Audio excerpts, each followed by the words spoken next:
नमस्कार, आप देख रहे हैं अनादि टीवी और मैं हूं आपके साथ नैन्सी शर्मा और हमारे खास प्रोग्राम आपका शहर आपकी खबर में आप सबका स्वागत है। और आज हम बात करेंगे सिलवानी, देवेंद्र नगर और महासमुंद की। हम उठाएंगे इन शहरों के आज के बड़े मुद्दे और जानेंगे ग्राउंड जीरो से हकीकत। तो चलिए शुरू करते हैं आपका शहर आपकी खबर।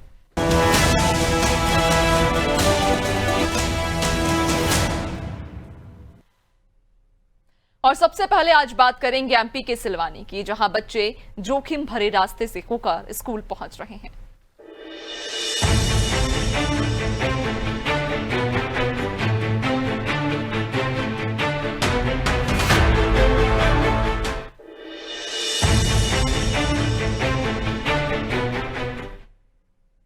तो मध्य प्रदेश के सिलवानी जनपद से 30 किलोमीटर दूर स्थित कालापाठा प्राथमिक शाला में पढ़ाई करना बच्चों के लिए किसी खतरे से कम नहीं। स्कूल तक पहुंचने का कोई पक्का और सुरक्षित रास्ता नहीं है। मासूम बच्चों को हर रोज एक और गहरे कुएं तो दूसरी ओर हाई वोल्टेज ट्रांसफार्मर के बीच से होकर गुजरना पड़ता है। बरसात में यह रास्ता और भी खतरनाक हो जाता है, जिससे अभिभावकों में डर का माहौल है। ग्रामीणों और स्कूल प्रबंधन ने कई बार अधिकारियों को शिकायत की, लेकिन कोई ठोस कदम नहीं उठाया गया।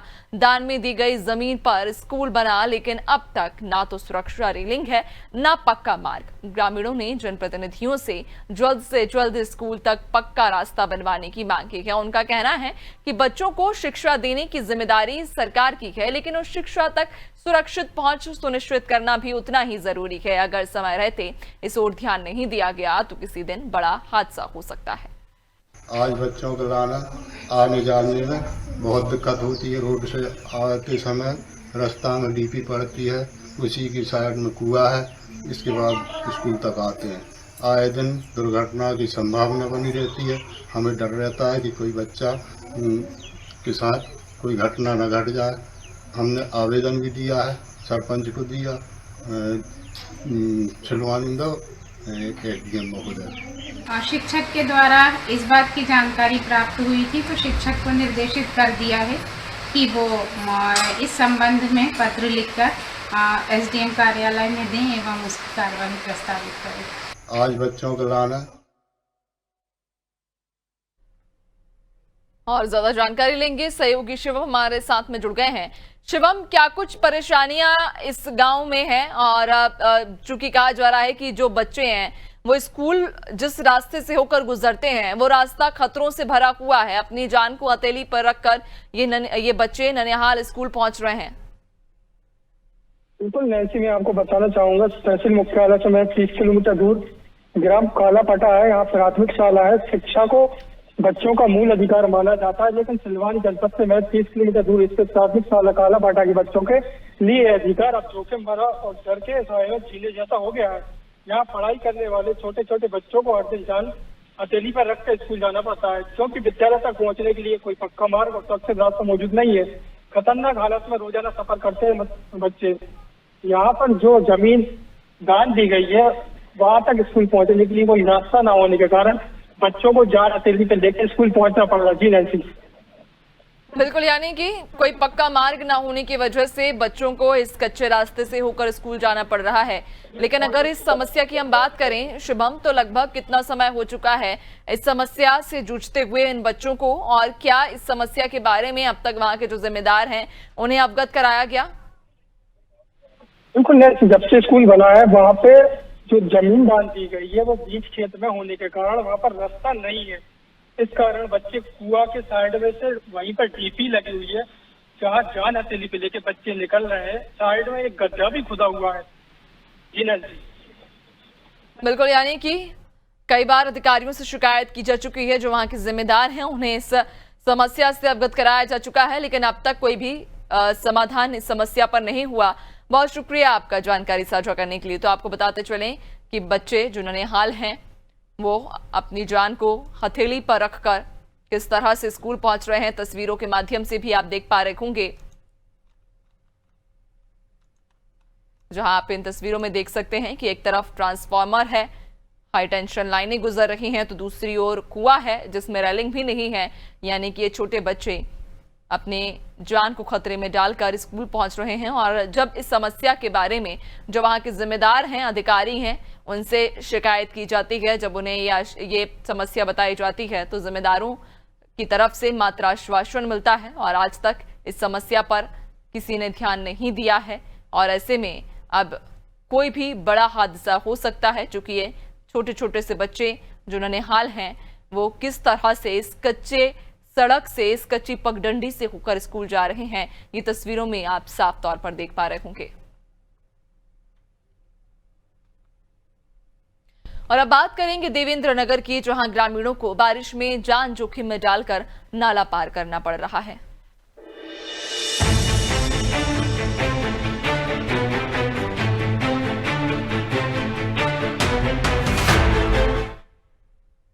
और मध्य प्रदेश के देवेंद्र नगर जिले के ककरहटी से मुराज मार्ग पर पुल न होने से लोगों की जान जोखिम में है। हल्की बारिश में ही नाले पर पानी भर जाता है और ग्रामीणों, खासकर कि स्कूली बच्चों की जान को हथेली पर रखकर अब उन्हें नाला पार करना पड़ता है। करीब 10 गांव के लोग इसी मार्ग से रोजाना आवागमन करते हैं, लेकिन बरसात में हालात और भी बदतर हो जाते हैं। ग्रामीणों ने कई बार प्रशासन से पुल निर्माण की मांग की, लेकिन अब तक कोई समाधान नहीं निकला। अब स्थानीय लोगों ने प्रशासन से अपील की है कि बच्चों और ग्रामीणों की सुरक्षा के लिए जल्द से जल्द इस नाले पर पुल बनाया जाए। कितनी परेशानी होती है आपको? परेशानी बहुत है। ये पुल पूरा ऊपर से बनना चाहिए ताकि लोगों को ये रुकना ना पड़े, 1-1 घंटे 2-2 घंटे वेट करना पड़ता है। इसलिए जो भी कंसर्न अथॉरिटीज हैं उनको ये ऊपर से पूरा कंप्लीट ब्रिज बनाना चाहिए। यहाँ से कितने गांव का आवागमन? यहाँ पे कम से कम 6-7 गाँव का जो है आवागमन रुक जाता है। कब से समस्या झेल रहे हैं आप लोग? ये कई सालों से अब शुरू ही से झेल रहे हैं। बच्चों को डेली छोड़ने आना पड़ता है और लेने जाना पड़ता है। तो अभी लेने के लिए आना था तो गाड़ी उस साइड करके पैदल बच्चियों को लेने गए, तो अब निकाल नहीं पा रहे। यहाँ नाला के ऊपर से इतना सारा पानी है और थोड़ी से पानी में आ जाता है नाला, इतना नीचे। समस्या बताइए आपने किसी को नहीं अभी बताई, लेकिन सब कुछ देखने वाले, शासन प्रशासन सब कुछ देखता है, लेकिन कोई सब अनदेखी करते हैं। बरसात के दिनों में कितने महीने परेशान रहते हैं? 4 महीने परेशान रहना पड़ता है। और ज्यादा जानकारी लेंगे, सहयोगी रविकांत हमारे साथ में जुड़ गए हैं। रविकांत, क्या समस्या इस गांव में व्याप्त है और लगभग कितना समय हो गया है लोगों को इस परेशानी से जूझते हुए? जी, मैं आपको बता दूं, यह मामला पन्ना जिले के देवेंद्र नगर तहसील क्षेत्र के अंतर्गत आने वाले ककरहटी से मुराज मार्ग है, जो कि यह लगभग 5 किलोमीटर का मार्ग पड़ता है, जिसमें आगे चलकर लगभग 10 से 15 ग्रामीण गाँव के लोगों का आना जाना रहता है। लेकिन यहाँ पर एक नदी पड़ती, छोटी सी नाला टाइप में, उसमें पुल न होने के कारण एक रास्ता बना हुआ, जिसमें थोड़ी सी ही बारिश हो जाने के कारण आए दिन बच्चों को और ग्रामीणों को आने जाने में काफी परेशानियों का सामना करना पड़ता है। और मैं आपको बता दूं कि यह मार्ग 4 माह के लिए बहुत परेशानियों का सामना लोगों को करना पड़ता है। और आपको मैं बता दूं कि इस पर लगातार ग्रामीणों द्वारा मांग करते आ रहे हैं, लेकिन ना तो जिला प्रशासन द्वारा कोई ध्यान दे रहा है और ना ही जनप्रतिनिधि और ना ही विपक्ष। हम आपको बता दें कि इसमें हर बार लोगों की मांग होती है प्रसाद में, लेकिन इसके बावजूद भी कोई ध्यान नहीं देते। आप देख सकते हैं कि जिस प्रकार से तस्वीरों में छोटे छोटे बच्चों को थोड़ी ही बारिश हो जाती है तो ये नाला उफान पर आ जाता है और लोगों को जान जोखिम में डालकर निकलने को मजबूरी निकलते हैं, जिसमें कई बार हादसे भी होते होते बचते हैं। जी बिल्कुल, यानी कि जरा सी बारिश में पुल पर पानी भर जाता है, जिसकी वजह से पुल से तेज बहाव में पानी बहता है और ऐसे में आवागमन कहीं ना कहीं प्रभावित होता है, जिससे कि लोग भी परेशान होते हैं। लेकिन इस समस्या के बारे में क्या वहां के जो संबंधित जिम्मेदार हैं, जो अधिकारी हैं, उन्हें अवगत कराया गया इस पूरी परेशानी से?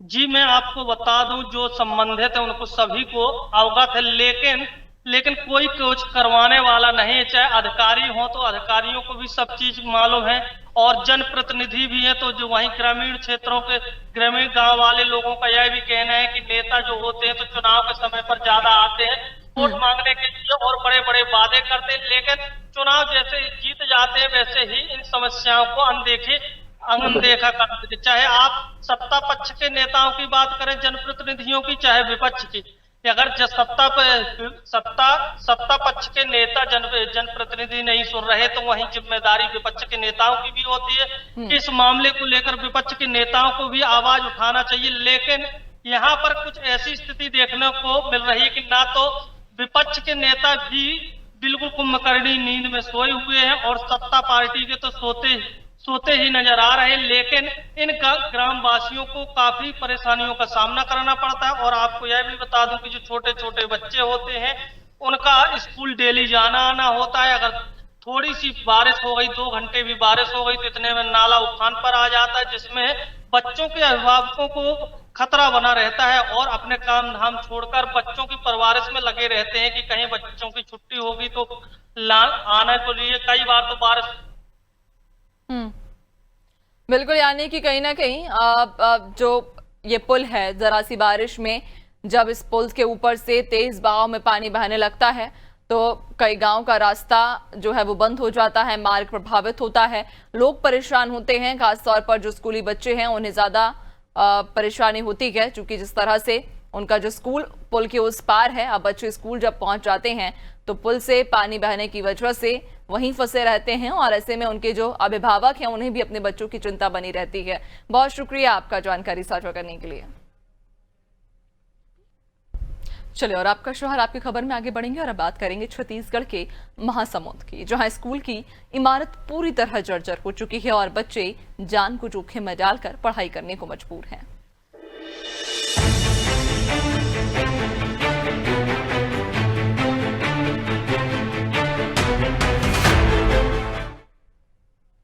तो एक और जहां सरकार स्मार्ट स्कूल और स्मार्ट क्लासेस की बात कर रही है, तो वहीं महासमुंद जिले के बागबाहरा ब्लॉक के ग्राम पंचायत फदरसी में शासकीय पूर्व माध्यमिक शाला की इमारत पूरी तरह जर्जर हो चुकी है। कमजोर दीवारें और छत किसी भी वक्त गिर सकती है, जिससे छात्र छात्राओं की जान जोखिम में है। हालात ऐसे हैं कि बच्चों को प्राथमिक शाला के कमरों में शिफ्टों में पढ़ाया जा रहा है। इससे न केवल पढ़ाई प्रभावित हो रही है बल्कि बच्चों की सुरक्षा पर भी सवाल खड़े हो रहे हैं। एसडीएम ने भवन को डिसमेंटल करने का आदेश तो जारी किया था, लेकिन कार्रवाई अब तक शुरू नहीं हुई। ये मामला प्रशासन की लापरवाही और शिक्षा तंत्र की अनदेखी को उजागर कर रहा है। पंचायत फदरसी ग्राम के स्कूल जर्जर हो गया, उसके डिसमेंटल के लिए एसडीएम आदेश आया है 8/11/2024 से 2 साल हो गया। आज तक उसमें आदेशित नहीं किया गया है कि किस एजेंसी द्वारा इस कार्य को किया जाए। स्पष्ट रूप से कुछ भी इसमें दर्शाया नहीं गया है, जिससे आज भी हमारे स्कूल जर्जर है। पूर्व माध्यमिक शाला जो है शाला उसका बहुत जर्जर हो चुका है। डिसमेंटल के लिए भी आदेश आया है बोलते हैं, पर डिसमेंटल कौन करेगा, कब होगा, उसका कोई जानकारी नहीं है। अभी भी शाला वैसी है और इसके कारण से जो यहाँ के बच्चों के लिए पूर्व माध्यमिक शाला और प्राथमिक शाला ये 2 पानी में लग रहा है। प्राथमिक शाला मॉर्निंग में लगता है और मिडिल शाला जो है वो दिन में लगता है, जिसके कारण पढ़ाई में बहुत अव्यवस्थित हो पा रहा है और यहाँ पढ़ाई अच्छे से नहीं हो पा रहा है, क्योंकि टाइमिंग जो है वो सेट नहीं हो रहा है। और उसके साथ साथ हमारा अभी जो प्राथमिक शाला है वो भी जो जर्जर हो रहा है। मेरे ख्याल से उनके बनते तक तो हमारा शाला भी जर्जर हो जाएगा। फिर इस जो ग्राम में ये समस्या आएगी कि हम पढ़ाए कहाँ, क्योंकि हमारा शाला भी जर्जर होने वाला है। शासकीय प्राथमिक शाला भद्रसी के स्कूल बिल्डिंग जो है एकदम जर्जर हो चुके हैं। यहाँ 2 टाइम में 2 पाली में पढ़ाई हुआ थे, जिसमें लड़का मन प्रभावित है, साथ ही साथ अच्छा से पढ़ाई नहीं हो पाते। कार्यालय ले डिसमेंटल के आर्डर आ गए हैं, लेकिन हमारा ये पता नहीं है कि डिसमेंटल कौन कराई। लड़का मन ये मैदान में खेलत रहते, साथ ही साथ बिल्डिंग के अंदर घुसते, छत में चढ़त रहते, कभी भी अप्रिय घटना हो की आशंका है। और ज्यादा जानकारी लेंगे, सहयोगी रवि विदानी हमारे साथ में जुड़ गए हैं। रवि, जिस स्कूल में ये ननिहाल पढ़ रहे हैं बच्चे, अपने भविष्य को संवारने के लिए पहुंच रहे हैं, लेकिन वो बिल्डिंग इतनी जर्जर है कि कभी भी बड़ा हादसा हो सकता है, जो हादसों को आमंत्रण दे रखी है। अब ऐसे में अगर इस भवन की बात करें तो क्या जो वहां के जिम्मेदार अधिकारी हैं उन्हें इस स्थिति से अवगत कराया गया है? देखिए नैन्सी, मैं बताना चाहूंगा ये महासमुंद जिले का बागबाहरा ब्लॉक है, उसका एक ग्राम है भद्रसी, जहां प्राइमरी और मिडिल जो क्लास है वो दोनों लगती है। लगभग 130 बच्चे जो है यहाँ अध्ययनरत है। पिछले जो सीजन रहा है उसमें इस स्कूल को डिसमेंटल करने का जो आदेश है वो हो गया है, उसके बावजूद भी इस साल इस सत्र में वहां बच्चे पढ़ रहे हैं। अब वहां आप देखिए 130 जो बच्चे हैं वहां प्राथमिक शाला और मिडिल क्लास की जो शालाएं कक्षाएं लगती है, अब उसको एक में मर्ज कर दिया गया है। मजबूरी है कि एक जो शाला है वो पूरी तरीके से खत्म हो गई है, जर्जर हो गई है, जिसको डिसमेंटल करने का आदेश कर दिया गया है। अब पालियों में, 2 पालियों में वहां स्कूलें लगाई जा रही है। आज जैसे सुबह से ही बरसात हो रही है, आज 1 मिनट के लिए भी ये सुबह की बरसात जो है वो रोक नहीं पाई है। इस स्थिति में आज वहां स्कूल लगभग लगेगी ही नहीं। वहां सिर्फ आज स्कूल जो खोलने की प्रक्रिया है वो पूरी की जाएगी, लेकिन बच्चे वहां पढ़ नहीं पाएंगे। आप अंदाजा लगा सकते हैं कि शिक्षा विभाग और जिला प्रशासन और शासन के लोगों की कथनी और करने में कितना फर्क दिखता है। देखिए यहाँ पिछले 1 साल से जब डिसमेंटल के आदेश आ गए हैं, उसके बावजूद भी उसी जगहों पे वहीं स्कूल को लगा देना और लगातार अनय विनय के बाद भी किसी प्रकार की कोई सुविधा वहां उपलब्ध नहीं कराना, ये वहां के भद्रसी के जो बच्चे हैं उनके लिए दुर्भाग्यपूर्ण बात है। और मेरे को लगता है कि ये सभ्य समाज के लिए बहुत भी चिंताजनक विषय है, जहां इस तरीके की जो स्थिति है सरकार की वो देखने की मिल रही है। रीढ़ की जो हड्डी है समाज की वो आज एकदम जर्जर भवन में पड़ने के लिए मजबूर है नैन्सी। बिल्कुल, यानी कि कहीं ना कहीं जो जिम्मेदार अधिकारी हैं उन्हें इस बात की जानकारी है, उन्हें इस स्थिति के बारे में मालूम है, लेकिन उसके बाद भी संज्ञान ना लेना और इस बिल्डिंग में लगातार कक्षाएं संचालित होना कहीं ना कहीं बड़ी लापरवाही दर्शाता है कि अगर कोई हादसा होता है तो इसकी जिम्मेदारी कौन लेगा। क्योंकि जो छोटे छोटे बच्चे हैं, मासूम हैं, ये इस स्कूल में भविष्य संवारने के लिए आ रहे हैं, लेकिन जिस छत के नीचे अपना भविष्य संवार रहे हैं वो कहीं ना कहीं खतरे की जद में है। बहुत शुक्रिया आपका जानकारी साझा करने के लिए। तो आपको बताते चले कि भवन को डिसमेंटल करने के आदेश तो दिए गए, लेकिन आदेश के बाद अब तक कार्रवाई नहीं हुई, बल्कि उसी भवन में, उसी स्कूल के नीचे लगातार कक्षाएं संचालित हो रही हैं। और ऐसे में अब सवाल ये है कि आखिरकार अगर कोई लापरवाही होती है, लापरवाही की वजह से यदि कोई हादसा होता है तो इसकी जिम्मेदारी किसकी होगी। और फिलहाल आपका शहर, आपकी खबर में इतना ही। बने रहिए नादी टीवी के साथ। दीजिए इजाजत, नमस्कार।